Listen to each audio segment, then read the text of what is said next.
Óyeme, welcome to the Rico No Suave show. We are bringing you a fun-filled show tonight with a great guest. So get ready, mi gente.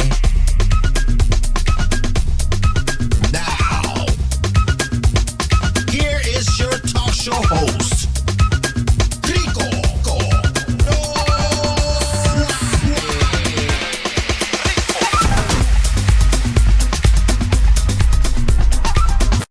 Dale.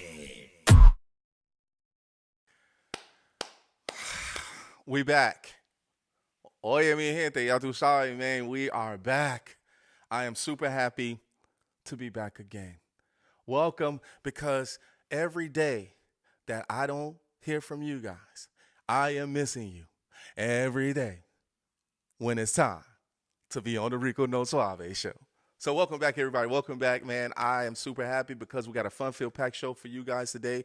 And as always, when we talk about fun-filled packed show, that means that we always have great guests and we always got great things to be able to tell you. Don't forget to continue to support us, everybody, because we love your support and everything you have actually been doing for us. So if you're here live with us, don't forget to say, Hola, Rico No Suave. If you're on TV, just say hola. I'm waving to you as if you're saying it right now. So thank you guys so much for actually being here, man. And man, there's so many great things we have coming up as far as for you and more great guests. We got more opportunities that's coming up as far as for the show, but just continue to make sure you tune in as far as to the Rico No Suave show like always. Speaking of tuning in, everybody, we're going to Atlanta this Saturday, everybody. We're going to Atlanta this Saturday, everybody, and we have the Urban Short Film Festival. Let's go. Big shout out to my man Anton Mitchell. We have the Urban Short Film Festival at Brookhaven.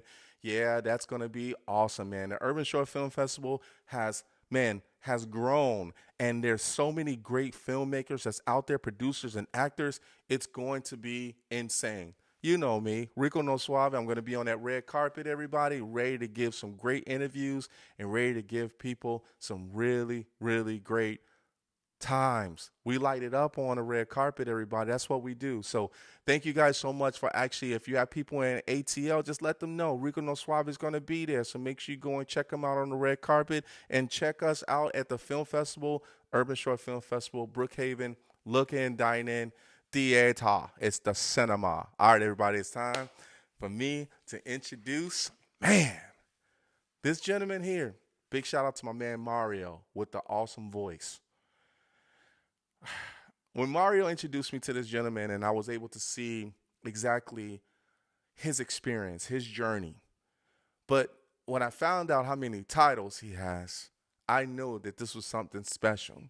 Not only is he an actor, not only is he a singer, he's a dancer, he's a writer, and also he's educated. He's an educator as well too.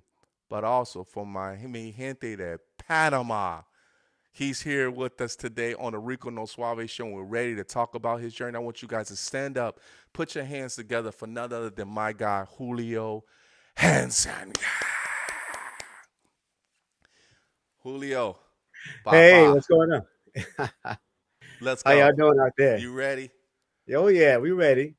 You ready? Man, hey, I'm super happy to have you here, man. You know, there's so many great things that I've heard so much about you, man. And, you know, you kept it tropical, too, because you came on with the tropical shirt, you know, and I'm coming with the suit and trying to throw a little tropical underneath it, you know, but it's a good thing, man. It's a good thing to have you here. So welcome to the show, my man. Yeah, man. I was going to take another button down to make it real Rico Suave, like, you know, but I said, no, I'll keep it, you know, keep it, you know, keep it coastal. Hey, on Focal We won't go Suave, island. man. That's We all won't we go need, island. Chico. Man, but thank you so much, man. Thank you so much for being here on the show, man. I am super happy, man, to be able to have another Latino, Afro Latino at that as well too, como yo. And it's just I'm so happy, and I'm also, you know, proud that you're actually here with us as well. I heard so many great things about you, but it's time to rock and roll, man. It's time to get it on, Papa. It's ready to get those congas ready. That's what we do. Yeah. You know, get the vocal cords ready. You know, let's get. Yeah, Hey, man. so before we get started, do you have any shout outs that you want to give out to anybody before we talk about your journey? Well, you shouted out my boy already, Mario. Mario and Let's I have go. known each other for like, I don't know how many decades right now, how many years we've known each other. Just singing together, and then he on his show, his last show, he credited me for helping him do his first show. Which All every time right. he says it, it's just an honor to me because it shows me the power that we have to lift each other up and lift our friends up. Of Yes, course, sir. he had other Yes, people. sir. He has his wife, he has his family, he has his Yes. friends, his network. But each one of us is needed. So I feel that every time he mentions that, he says, Julio is the reason why I did my first show. And because I was like, why haven't you not done a show yet? Yeah. And now he's looking at me like, Julio, why aren't you doing a concert right now? Yeah. So I'm like, now I know. It's like, okay, money, planning, coordination, all these different things that have to go in. Yeah. But sometimes you just need to do a show. Just do it. Let's go. However it Let's comes up. go. Well, definitely, if you happen to do a show with him, I gotta be there. I gotta see Oh, this. it's, Man, it's in the this works. We talked about it already. see? Yeah. Let's hmm go. Let's Hey, and, go. and I want to shout out my whole family. Shout out my family here around Yes, the sir. world. I want to shout out my theater family, the Roby Theater Company.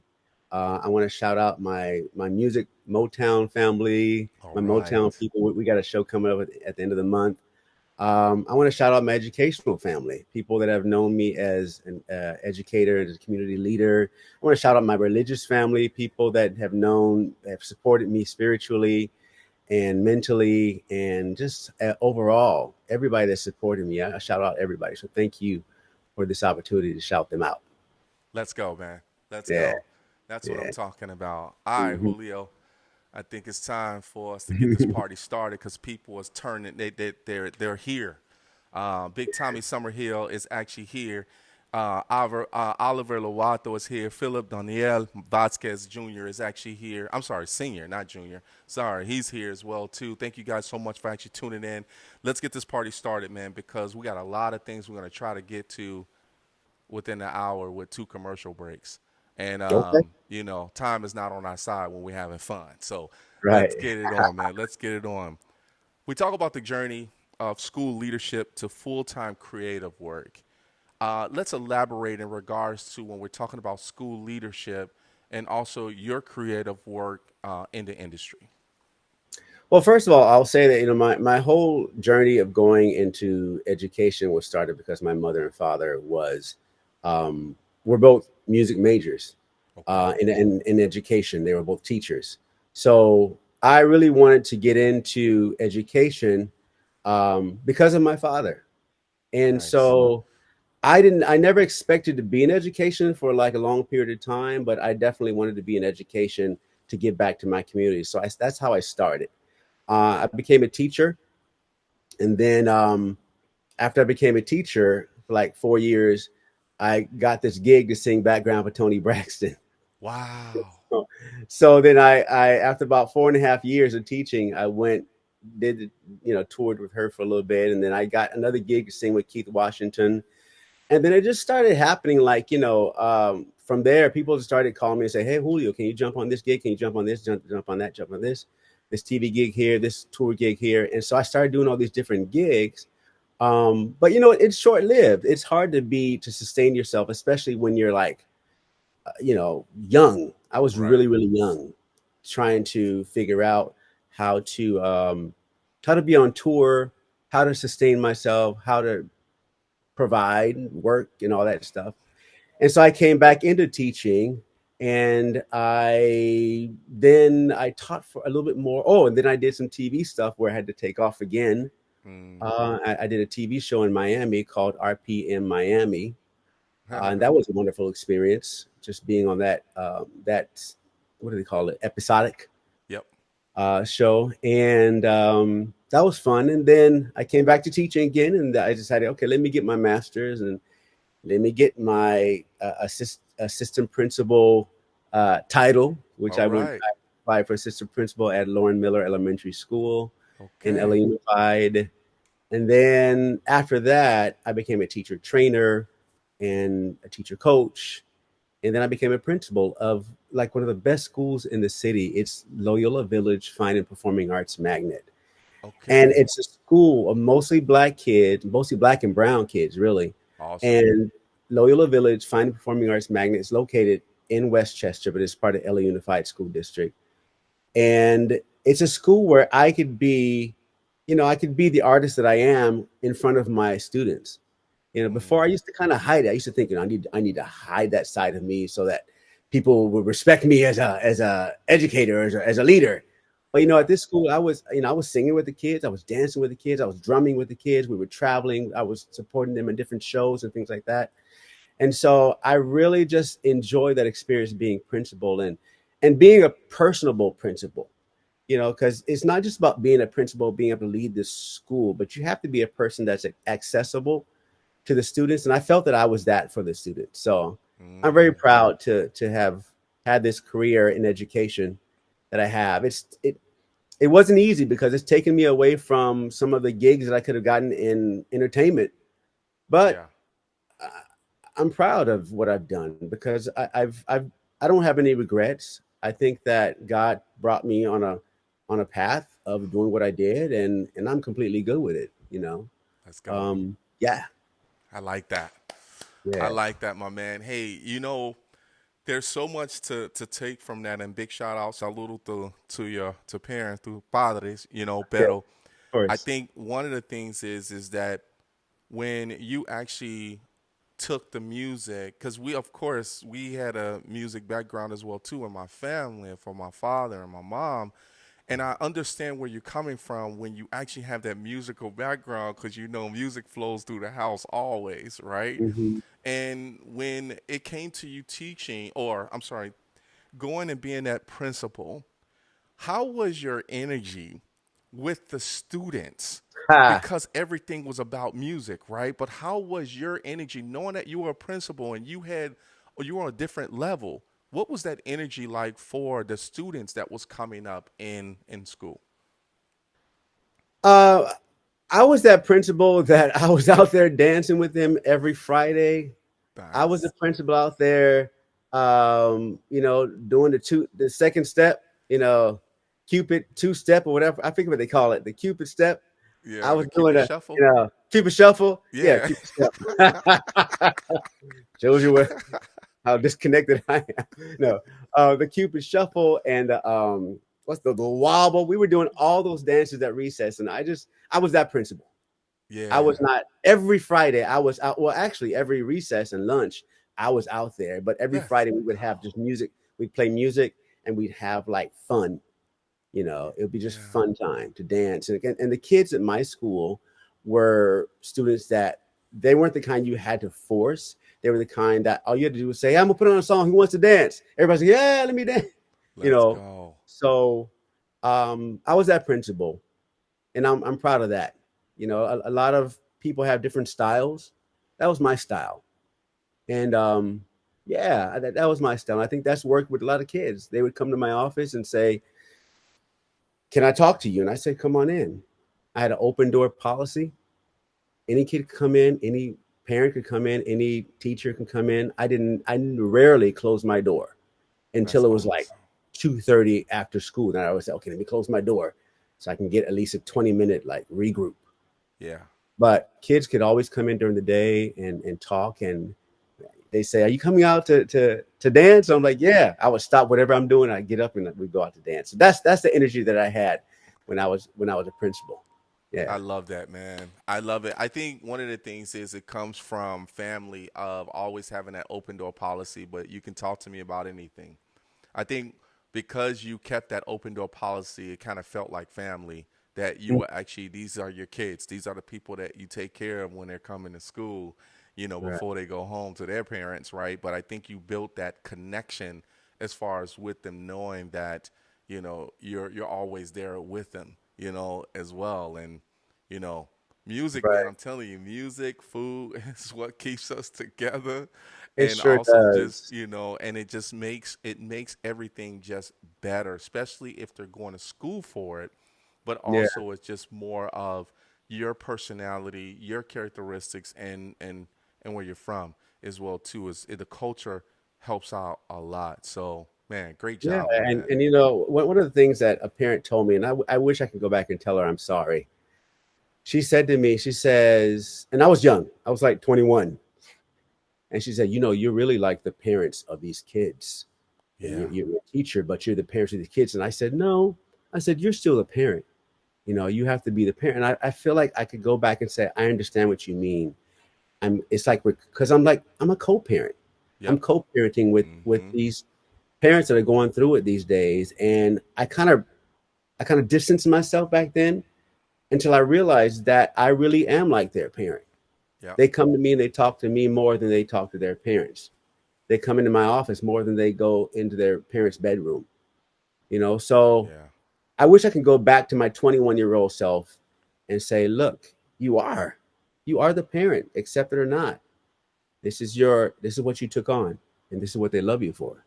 So, but Before yeah, we, I like that because before we go to the next subject, I think one of the things is that you make kids want to come back to school and stay off the streets. And I think because you made them feel a certain way, they enjoyed, because kids like to play, but at the same time, too, if they can play with a passion that they actually have, that they love to do, I think that's a really great thing that you actually put in their head and keeping the doors open. If they feel sad, if there's something going on as far as with them, they can come and talk to you as if you're part of you're like a second family as far yeah, as to them. So I completely. congratulate you on that. Yeah, yeah, man. Yeah, we are a definite second family. I've seen so many. I mean, unfortunately I've buried kids. I've Yeah. buried a few kids for whatever Wow. reason. I've buried. I've seen their parents come and go. I've seen young Wow. parents, strapping, muscular, tall, strong fathers that are gone now, Wow. um, for whatever reason, right? Yeah. Could be natural or unnatural. I've seen that. I've seen Wow. mothers go. I've seen children that have, sicknesses like cancers and or Wow. things that just come out of nowhere. So I've seen a lot of different things, and if people were to really understand the power of education and the power of a teacher, teachers would be paid a lot more. Yes. We don't go into a courtroom, or sometimes we do. I've been into a courtroom too. We don't go we don't go into a courtroom all the time. We don't go to the hospital ER room all the time, but we are the ER. We are the triage before they get to the ER.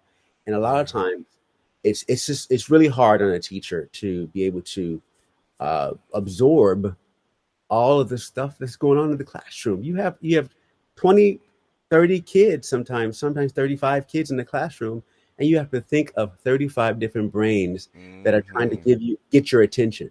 Yep. How do you do that as one person? I think that's a really hard thing because now it's understanding how to control a room, right? And also Yeah, being able to try to get them all on the same page, which you're talking about 30 to 35 different personalities, right? yeah, And not all kids are equal. They yeah, either sad, they're happy, but they have a different way of expressing it. And I think that's really hard. It's really hard from a teacher standpoint because you got to try to connect with everyone and control that room. So, because wow. everybody doesn't want you jumping up on a mic or doing a dance or something. Every kid doesn't respond like that, right? Some kids need Right. you to just come down, bring it Yep. down a couple notches. Some kids walk in like, I don't want you to talk to me. And you got to Yeah. recognize which ones those are and which ones need you to give them a hug, which ones need you to be like, hey, come Yeah. on in, let's do this. So it's like, Yeah. ooh, That's I kind of hard, went through a little, man. I went That's through a little mini hard. trauma just thinking about it right now. It's very So hard, man, but I get you, man. I get it because I understand as far as me teaching dance, and even for the youth, and where you have the parents bringing their kids, to learn how to dance salsa. It's not easy, and because you have to make that connection with 50 people, right, mm, from youth to adults, and trying to keep them connected together is teaching them and keeping yeah, control in the room. So. I'm with yeah, you, man. We could talk about yeah. that for years. Oh I'm yeah, telling you, we could yeah. talk about that for years. Uh-huh. Let's get on to the next one, man, because coming from school, being able to be that assistant principal and being able to have that open door policy takes you to another way of being an artist, right? And being disciplined, because I think being in school kind of showed a little bit about, organization, right? Showing you exactly how to be disciplined and knowing how to stay in play. Because you have a career as multidisciplinary artist, you're an actor, singer, dancer, and writer. Because we know where the education came from, we know where the music came from. Let's talk about the actor piece, the acting piece. When did the acting piece come into play? Man, you talked about organization. Well, what I used to do, um, I used to go to work at 6. I'd get up at 6 in the morning, go to work by 7:30, and I'd be there until 4:30, 5:30, and then I would leave there and go to the theater and be in the theater from 7 to like sometimes almost 11 or 12 and midnight at night, and go home and get my little 4 or 5 hours sleep and get up and do it all over again. Wow. It's something that I love. I love the aspect of being on stage. There's something that I love about being another character and doing it to the best of my ability, to the point where people come up and say, wow, you made me believe that you were such and such and such. So I've done, you asked the question of when it started. I will say that professionally, I think professionally is my mark, because I did acting all through college and high school. Okay. But I didn't do it on like at a performing arts school. So like some people, they say I went to AMDA or they went to well, not AMDA. AMDA's after high school, but they went to a performing arts school, right? I didn't go to a performing arts school. Okay. I went to regular private Catholic school, St. Bernard High School, Okay. right? So Okay. we barely had a theater program at the time I was there, which is a wonderful theater program. And then the teacher we did this really crazy play, risque play, Okay. and the teacher was not there the next year. So I don't know what happened. Oh no. Yeah, I wish Oh I no. could find her and say, you know what, that was the best play we ever did. Let's go. Um, yeah, she never came back. But my professional career, I think, started back in 2010 when I took classes at the Roby Theater Company, an advanced scene study class. I Okay. didn't have the professional, or no, not professional. I didn't have the traditional class teaching like the MFA or whatever in a school, like Juilliard or Yale or whatever. But I went to the Roby Theater Company. It's a black theater company still in operation today after 32 years. Wow. And I took classes, and that's where I got my spark. Let's You go. know, and yeah, I took classes as an actor, and I took classes as a playwright. Then I started helping as a sound designer for the theater company. Nobody remembers that. Of course, I remember it because I did it twice. For 2 plays, because everybody knows me for other stuff. They know me for like being on stage, but they don't know that I've done crew work. I like being crew. I can do crew. Yeah. So and I stage managed Mario's show too. So I can do. Let's go. Yeah. Yeah. Yeah. But after 2010 and 2011, I did a show in Miami, the TV Okay. show. And then about 2015, 16, I did more plays with Roby Theater Company. And we went to the theater festival, the International Black Theater Festival, for a play where I played Paul Lawrence Dunbar, who is, was a poet and long time ago, before any of us were born. And then after that, it just kind of snowballed after that. I Nice. took more classes. I've taken classes elsewhere. I have been in more plays for Roby Theater Company. I've played James Baldwin a number of times Nice. with Roby Theater Company. That's one of the plays where people come up to me and say, wow, you did James Baldwin. That you made me believe you were him. I got the whole cigarette. I got the Right. drink. I'm smoking. I'm doing all this stuff constantly Yeah. throughout the whole play almost. Oh, wow. And then I just got into that element of stage and just acting. And I'm looking to do more TV right now, which I haven't Nice. done as much because I was still working, Sure. and I couldn't. Theater is different. You can do theater, I think, in LA and have a job during the Yep. day, Yep. but TV, you have to be available for them whenever they call. Right. They call an audition at 10 a.m. You got to go back. You got to be available the whole day. Fitting is this day, fitting is that day, or they're doing 2-day full day shoots, and here I am trying to be a principal. No, that wouldn't work. So Yeah, that's a lot. I I had to turn down a lot of gigs, you know. Yeah. So Well, it was for the kids, man. It was for the kids. You already know. yeah. And, we do have a photo that, speaking of theater, that we do want to display. And we want to know what year this was and who is the young lady that's next to you. Let's bring that up. So this is, Ah, okay, okay. yeah. That's my homegirl right there. That's Tiffany Cody. Tiffany D. Cody. That's she's actually the first person that I took my first class with at Roby Theater Company, and All we've been right. rocking and rolling. She and I have played. She's played Lorraine. Oh, she's amazing. Okay, she's played all kinds of different things. She's played a king before, and Wow. a king, not a queen. She's played A a king. king. Yeah, Wow. at the Theatricum over there. And but no, she and I have rocked and rolled for like many, many years at the Roby Theater Company. She's played Lorraine Hansberry. Opposite of me is James Baldwin. She played that was in a play called The Heated Discussion. She Okay. played also um, in another play called The Talented Tenth by Richard Wesley, where we played a bunch of old Howardites from Howard University coming back Yeah. together to do our reunion. That was fun. And lastly, in that picture, Yep. she plays a marquise, and it's a play called The Great Lover. And Okay. The Great Lover was written by Alexandre Dumas. Alexandre Okay. Dumas wrote The Three Musketeers, The Count Oh, of Monte Cristo. wow.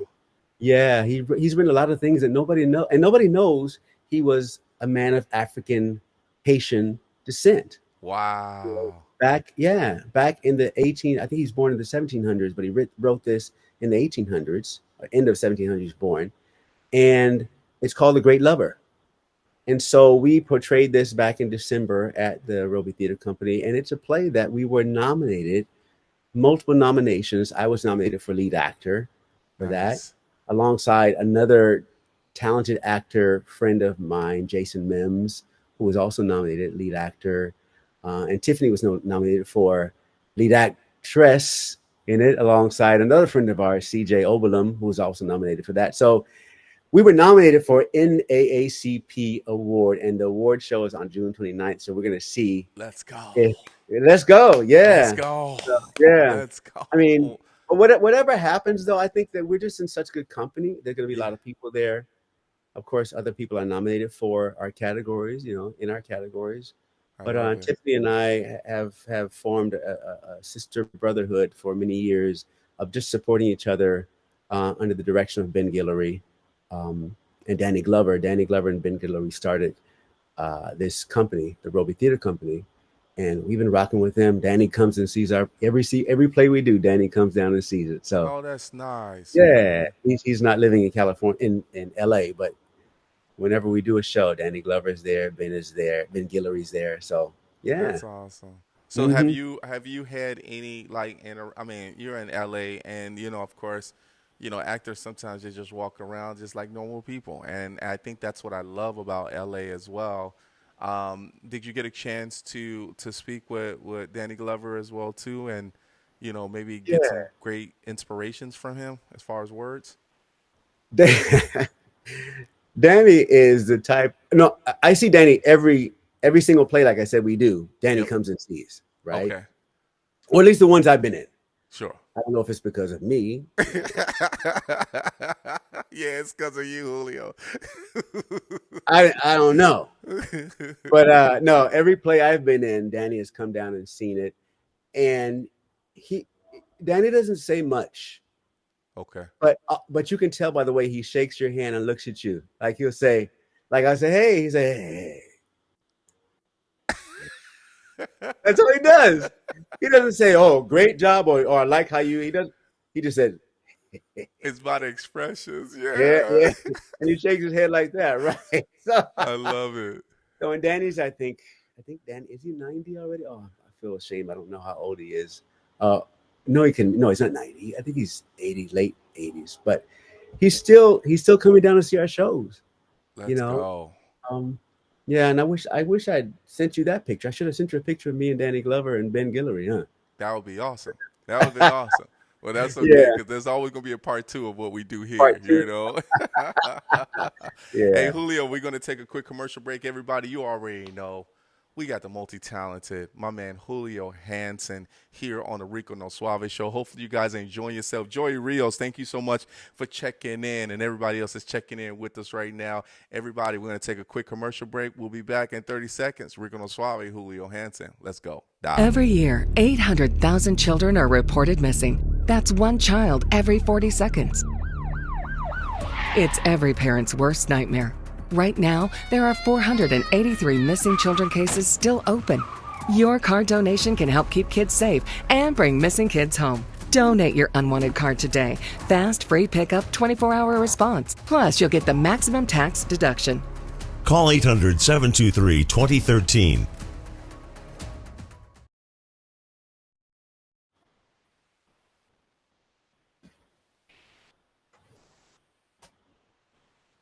Ooh, are we back? I don't hear you. Hold on. We back. We Okay. back, baby. We Yeah. back. Yes, sir. Yes, sir. Julio, we're at the Yeah. halfway mark Oh, okay. already, man. Let's go. Man, I know. You know, I know. We Oh man. Hey, so the next one is a pretty cool. I'm gonna mix this one a little bit, okay? Because the one of this, it's about culture, of course. And when we talk about Afro Latinos and we talk about the black and brown that's in the process of being in theater, right? But I want to talk about the telling stories of Afro-Latin stories that are often overlooked in American theater. Talk to me about that because that comes in kind of like, it can be kind of a sensitive subject when it comes to storytelling, and it can really hit the hearts for a lot of Afro-Latinos, but, you know, mixed cultures as well, too, and also for the black and brown. Talk to us a little bit about that. So I'll say that it's really important for me to to share more of who I am in its completeness. My father was a beautiful black musician, man, teacher, pianist, classical pianist, and my mother is a beautiful Afro-Latine, Panamanian woman. You know, the new term is Latine, right? So, Mm-hmm. um, now let me go back a little bit. Yep. I never knew about being what it was to be Latino because I never knew anything but being black and being Panamanian because I didn't look like Latino. So I was very comfortable being black. I am very comfortable being black and being Afro-Latino because of my mother, or Panamanian rather. And then things started evolving as I started to meet more people, understand what Latino meant. For on a greater sense, I realized I wasn't really included in that because many people look at me and even if they hear my name, Julio, they say, "Oh, wait, are you Latino? Are you what? You Mexican?" You know, so much miseducation that I had to fight through before I understood what it meant to be Latino and be proud to be Latino, to be Latine, right? Yeah. And to be Panamanian, of course, I was always proud to be Panamanian, Yes. but to be Latino and be proud of it as well is a different journey. And I don't know if that makes sense to anybody out there, but if you're Afro Latino and if you're listening right now and you are Afro Latino, you understand what I'm talking about, That's right. right? Especially if and I was born here in this country. I was born here in the Sure. US. Sure. Especially if you're born here and you have a name that is not a typical black name, Yep. then your black people will think, who are you or what are you? Oh, your hair's curly. Why is your hair? Oh, what you mix with? Yeah. And then on the other side, the Latino people will be like, oh, you know, you're black. And then I'll say, sí, pero mi nombre es Julio y yo hablo español. Yes, you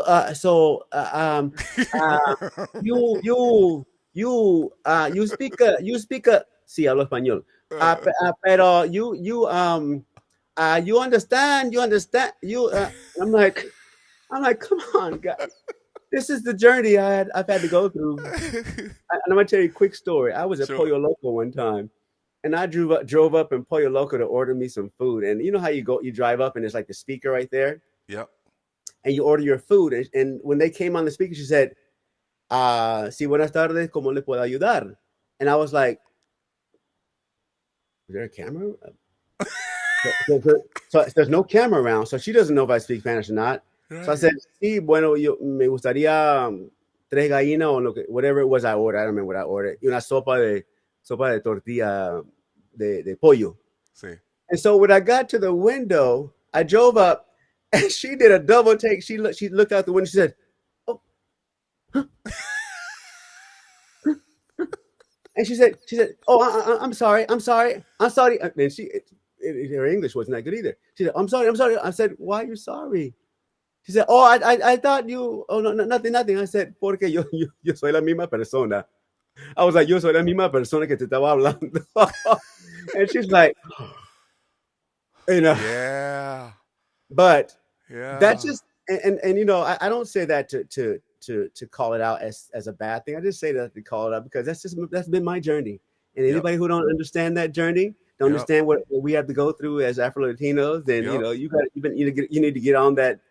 Get on it and understand that this is what the miseducation is like in our country, and not to even say that speaking Spanish means that you're more Latino or less Latino, because even if I didn't speak Spanish, I'm very Panamanian. Yeah.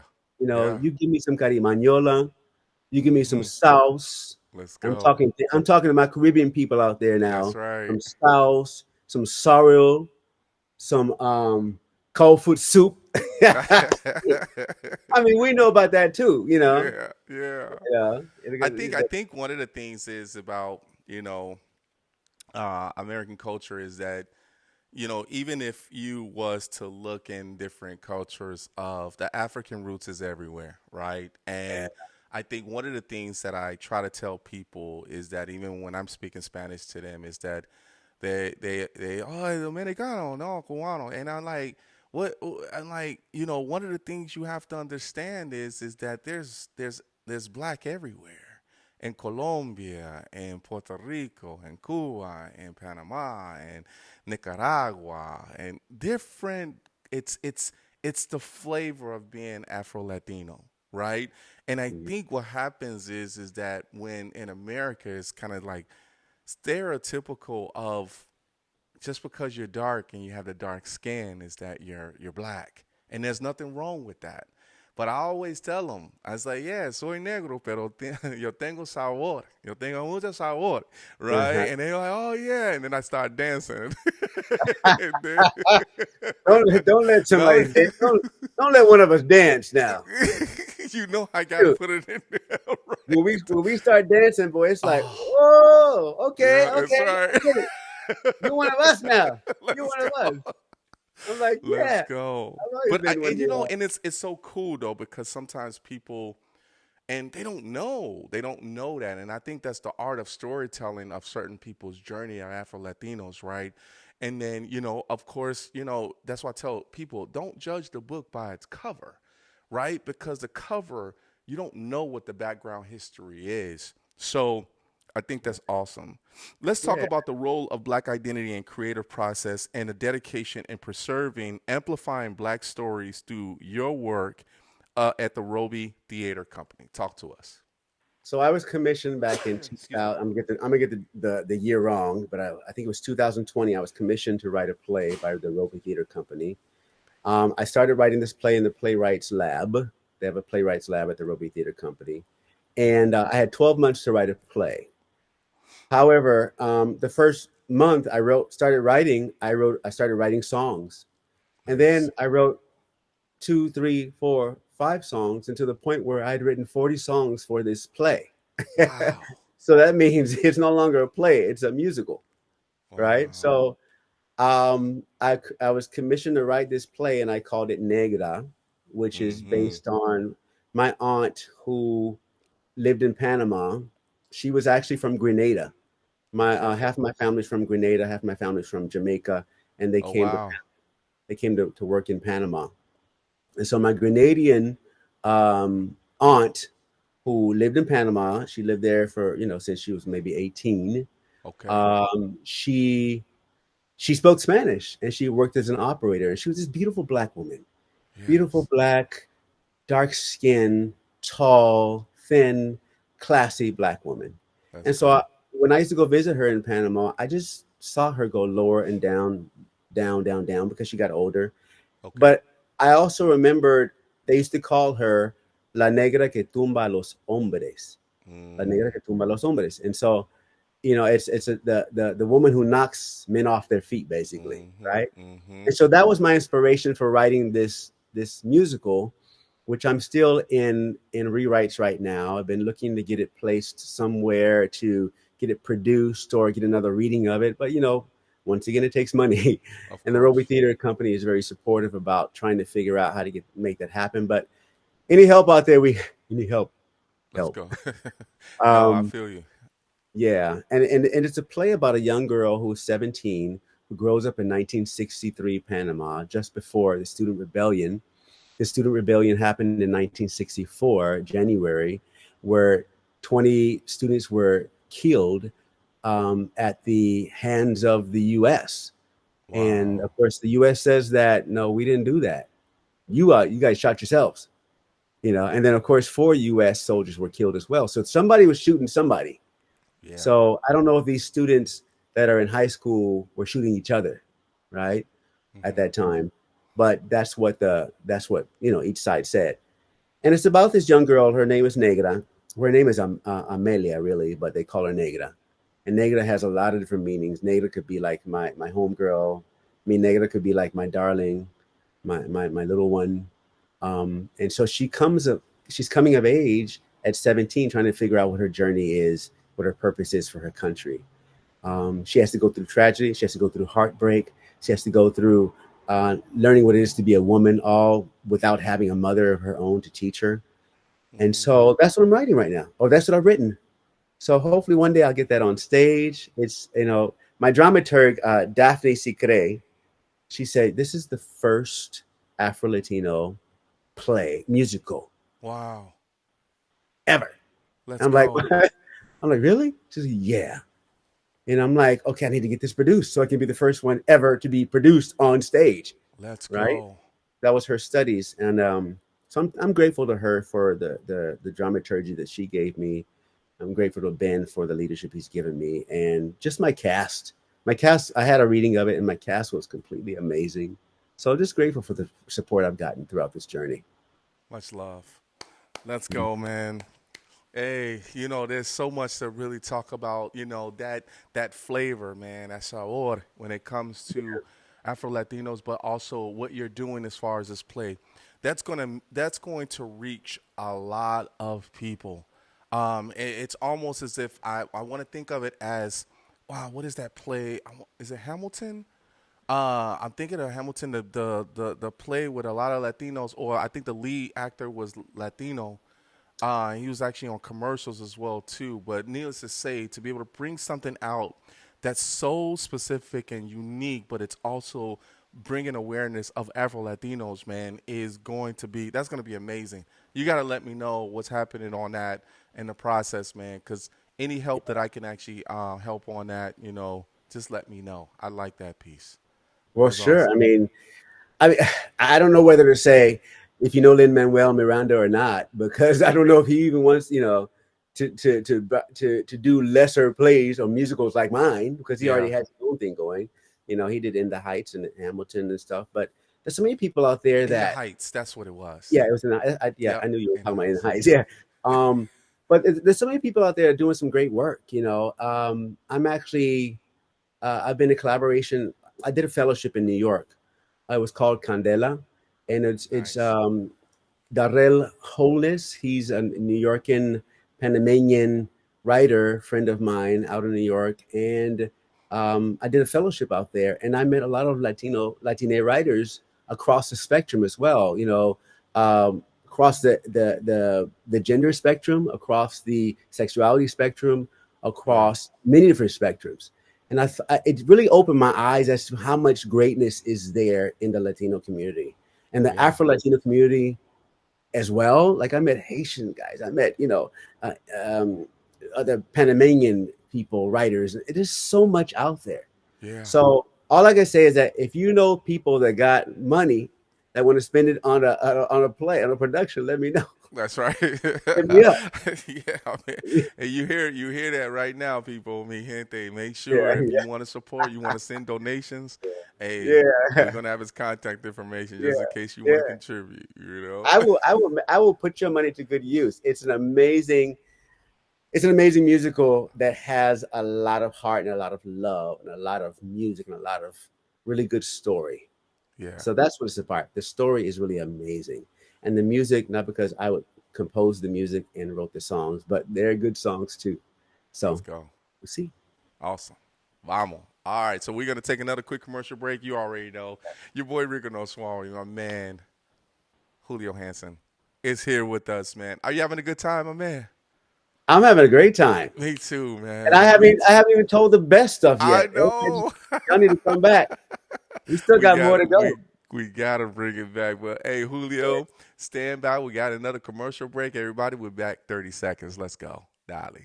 Feeling sluggish? Struggling with stubborn weight and visceral fat? It's time to reset with Fupa Water. Packed with powerhouse ingredients like spirulina, turmeric, and aloe vera, Fupa Water is your daily detox and hydration boost all in one. Flush out toxins, energize your body, and say goodbye to that stubborn belly fat.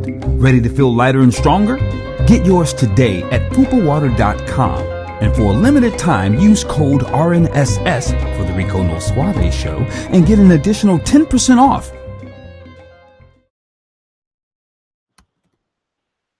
All right, and we are back. Otra vez, mi gente. We are back. Julio Yeah. Hanson. Yes, sir. Si, senor. Si, senor. Sí, All right, señor. Julio. Yeah. So we talked about a lot, right? We talked about a lot, but you kind of hit in different areas that made really importance of your journey.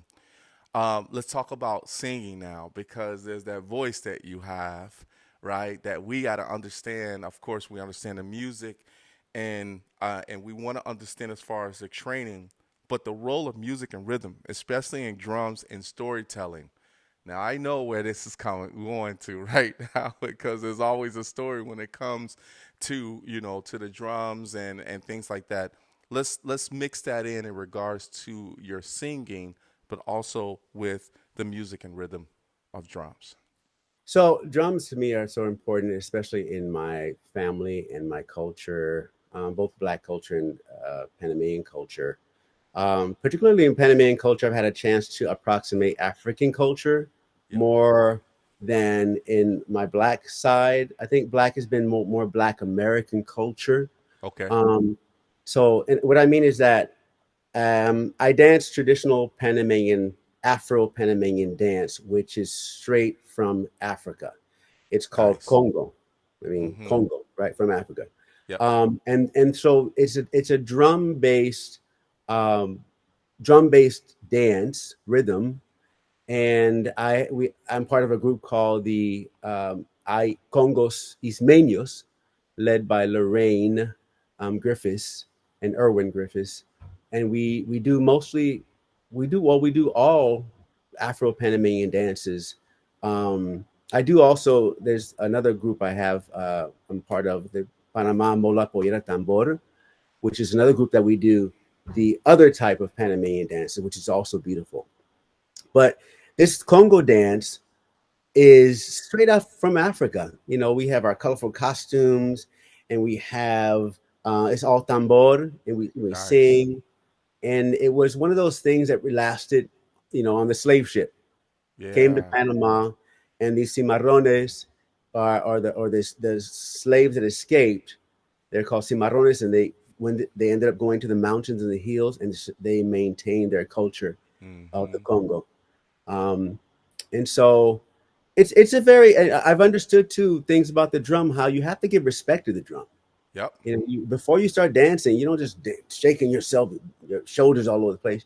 you got to give respect to that person that playing that drum, because that drum is the heartbeat of our people. Yep. So we always give respect to the drum. Um, and right now I'm teaching a class to parents at one of the high schools at Morgan McKenzie Alliance High School, and I'm teaching them how to use the drum for self-care.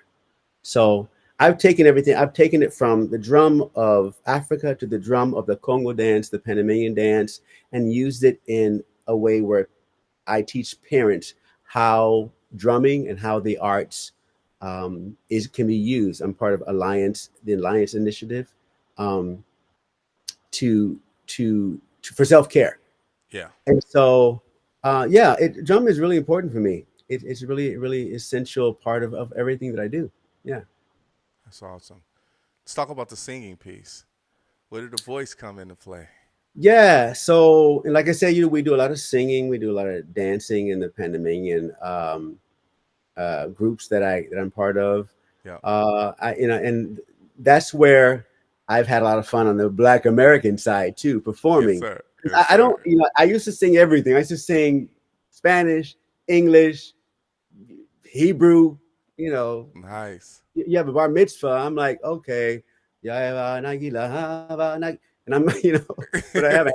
The traditional song, yeah. Yeah, I used to do all that.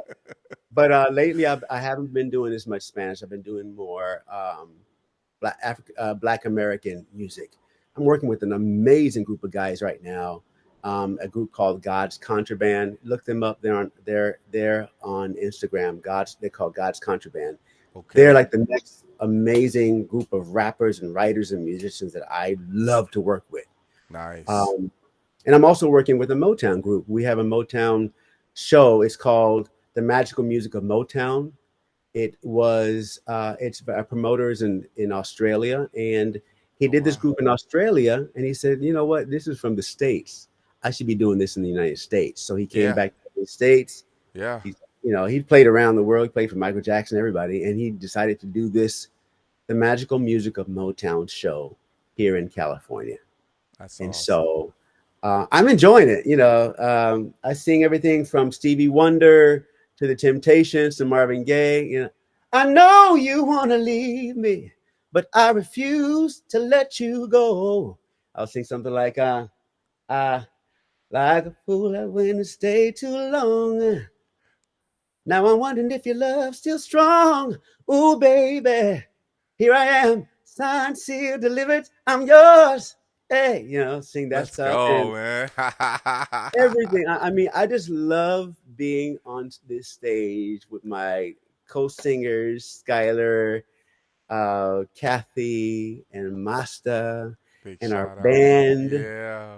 Our band is actually a very, very extremely famous band that I'm not sure if I can say who they are, because they're like doing it for us, but they're not representing the brand name. So if you want to know who this band is that's playing for us, I'm like really a major band. So they're playing for us. Oh, wow. You got to come to see the show. I do. Yeah, I know. I do say it. I do say it on the show. I just don't. I don't know if I can just say it right here, but but they're a major legacy band that plays. Okay. Yeah. Wow, that's awesome. Yeah. But you know what's also his legacy? Flashback photo. Check this out. Let's see what It's flashback photo time you got. for Julio's flashback Ah. photo. Oh, look at me there. I was so young and innocent and happy. Oh, man.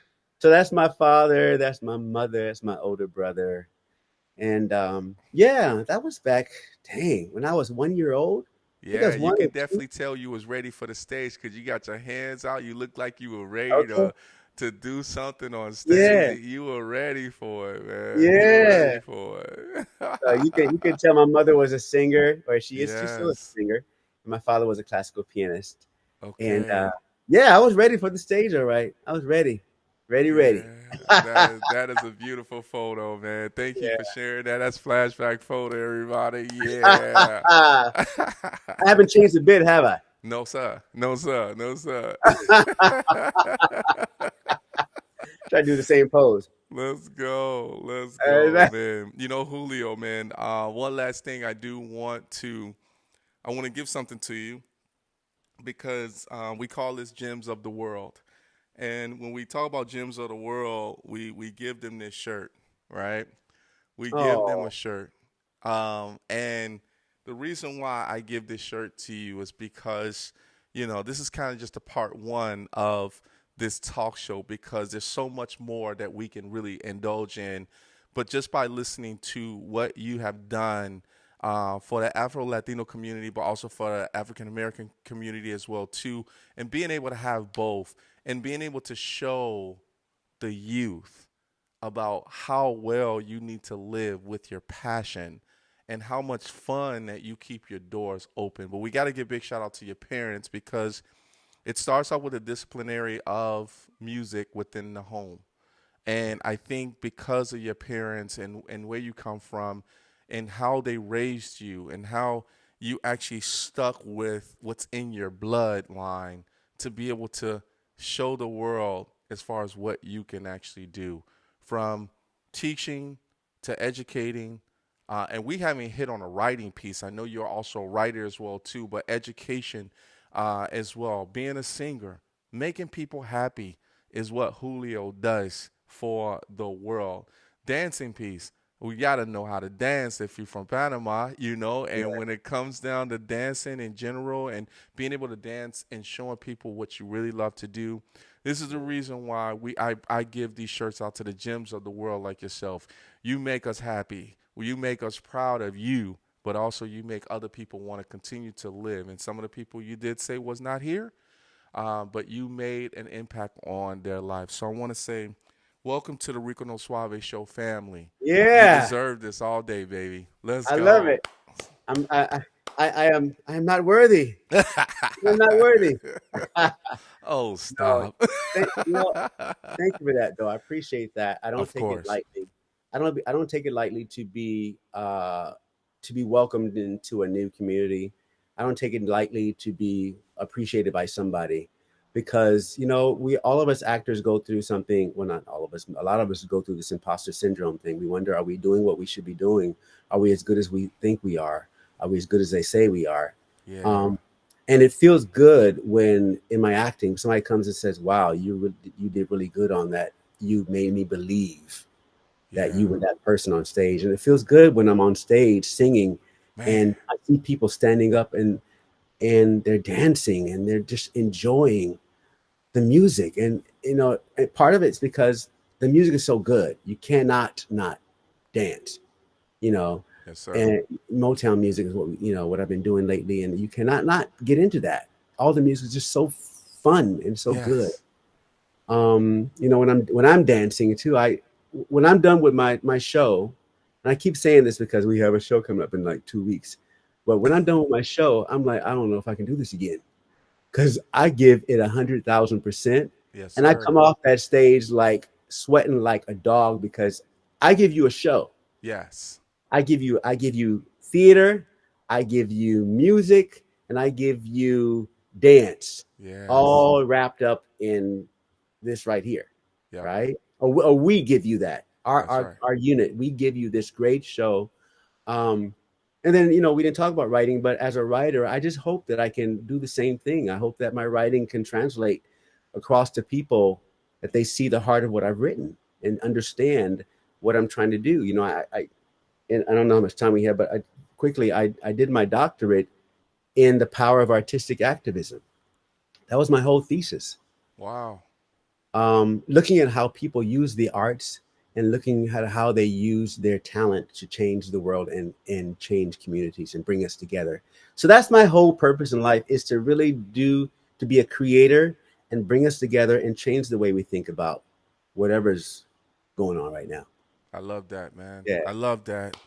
I love that. And I think for yourself, because of how passionate you are, and that's a cool thing to actually have within yourself, when I say cool, because when you give 110% or 1,000% on that stage, it's time to try to cool off at the end, but you still don't go to sleep on time, but you go to sleep when you're ready to go to sleep. Yeah. And when your body says, okay, you can calm down now, you got all you got all everything that you need You've out done of it. your system, because you just gave all that great energy to people. We do have to say with some great energy, Maurice.